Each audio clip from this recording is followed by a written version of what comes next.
Here we show how to build an electrical stimulation chamber using common 6-well culture plates and how to use it in order to stimulate osteogenic differentiation in mesenchymal stem cells. This chamber is easy and not expensive to build and can be reused in multiple experiments. After being pre-treated with electrical stimulation in our chamber, mesenchymal stem cells can be used to improve outcomes in bone tissue engineering treatments.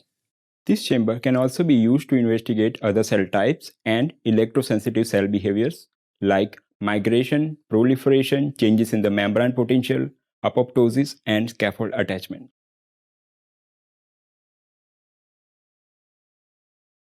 In a 6-well plate lid, mark and then drill 2 1 mm diameter holes 25 mm apart, near the outer edge of each of the 6 wells. Next, cut a platinum wire into 12 5 cm long sections.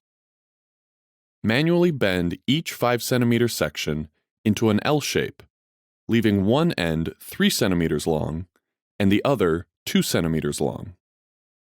Then, cut the silver-coated wire into 2 35 cm lengths. Insert the longer bent end of a platinum wire into the drilled hole, leaving 1 to 2 mm protruding from the outside of the lid. Bend it using forceps. Afterward, secure the platinum wires in the lid holes with superconductive glue and leave them to dry for approximately 6 hours. To prepare the cathodes, solder the tips of all 6 platinum wires protruding from the lid to one of the silver-coated wires.